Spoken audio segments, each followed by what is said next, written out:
here I am with Kat with Roanoke City Parks and Recreation. And what's your title with them? Outdoor Recreation Coordinator. All right, so you're the perfect person to walk us through how to SUP.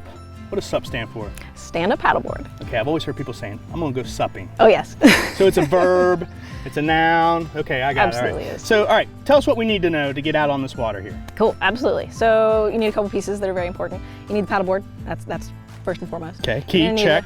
A paddle. Okay. And then you need that some thing's sort tall. of life jacket. Why is it so tall? Absolutely. So this one is probably not fitted to me, but what you're looking for here is you want to put your hand on top and you want about a 90-degree angle. So this one is a little bit tall for me. I would probably bring it to, yeah, actually about there. So these are pretty cool. They can attach to just below your knee or your ankle, depending on your preference. We're gonna attach it to the back of the board. So one end to the board, one end to you, and that's if you fall off, the board doesn't go yes, shooting away. You can get back on a lot quicker and easier. All right, and that brings us to the board. The paddleboard. So this is your basic, this is a really great all-around inflatable board. They're pretty friendly, so if you do fall on them, you know, it's not gonna hurt as much. They're just nice, beginner-friendly boards. We can do anything on them. You can do river supping, you can do flat water, and then you can do yoga as well. If you get an inflatable stand-up paddleboard, you have to inflate it, You right? do. And that's what this is for, right? So this is what comes with all the inflatable boards. You can, you know, hand pump that. This is the most stable part of the board. So this is the grab loop. This is how you're gonna carry it. The easiest way to carry it is to stand on the bottom side of the board and pick up. Okay. Like so. They come with a pretty aggressive fin here. This helps you track. What do you mean track? So go straight in the water, basically. Okay, so without these, I would just be doing circles? Essentially, you'd probably be looking a little fishy like that, Okay. a little swirly. This D-ring back there is gonna be where you attach your leash if you're using a leash. You're gonna slide this through to here. You're gonna attach the Velcro, kind of an accordion style, and then that's not gonna go anywhere. And this carabiner is gonna attach to your life jacket. So some rescue life jackets will have specific attachments for these, but with a regular life jacket, you can just attach it to a strap. It's nice to go ahead and start from this position, and then I can paddle for a while until I get ready. Just on your knees. On my knees, and then I can work to standing up. The way I'm gonna do that, I'm gonna set up my paddle here. Again, I'm gonna brace, and then I'm gonna put one foot up, the other one, and then I can even use my paddle as a third foot, and I can really get my bearings like this before I even go in the water. Let me try it. All right. Is this kind of like Point Break? There you go. This is where you're gonna get all your force. So this always needs to be facing you. Okay. You're gonna use Like that this? to really pull. I always say, like, if you're looking at the design on the paddle, usually the more colorful design is supposed to be facing away from you. There are no real rules, and it's great for beginners because you can sit, you can even lay down. If it was crazy windy out here, it's a beautiful, calm day. But if it was windy, you could even paddle laying on your belly and paddling like this. Okay. So there's a lot of different So if you get tired of standing, you can sit down on your knees, you can sit on your butt, you can go on your belly, depending upon what it is. Absolutely. All right, we ready? I think so. Let's Okay, put in. let's do this. Push off from the dock and let's paddle a little bit on our knees.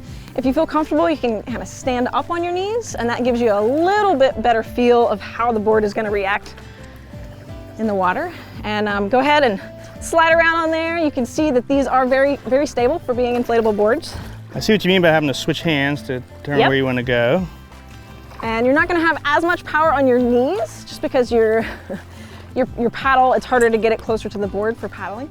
But you can do a whole lot around just like this. These things are much more stable than I thought. Yeah.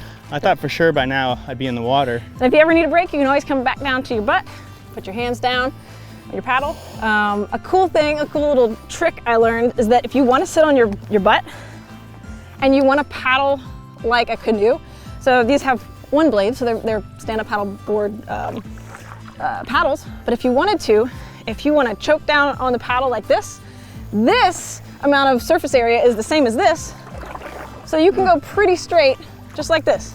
That's cool. So that's a fun little trick for if you get tired. So not in the middle. Nope. You want to put your hands down next to the blade, and then you're really going to reach in and put a lot of that paddle shaft all the way in the water. Okay. I'm ready to get up. So when you're ready to get up, again, we're going to start on our knees. We're going to brace our hands with our paddle. in front of our knees, and you want to have your knees and your feet about a hip distance apart, and you're going to ease up onto your feet and use that paddle as a third foot.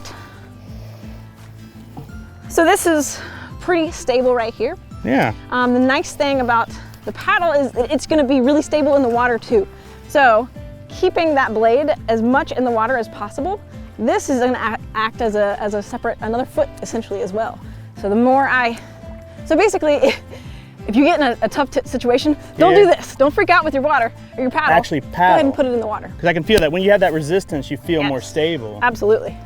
Your basic forward stroke is going to be putting the blade in the water near the top of your board, and you're going to be pulling it till about your toes and sliding the paddle out of the water. So the more, if you think about it, the farther back you pull the paddle, the more you're going to turn in the opposite direction. Okay. So if you're really working on going nice and straight, your paddle stroke is going to be actually a lot At your toes. shorter than you think. Okay. And that'll help you paddle on one side, not have to switch as often, but it's no big deal if you have to switch. Oh, I see and what you're correct on the other saying. side. I gotcha. Hey, I'm feeling pretty good. Can we head on out a little bit? Yeah, you got the basics down. The great thing about SUP is that you don't have to know all the paddle strokes to get started. So I say we head out and we'll do a nice little loop around the cove. Let's do it.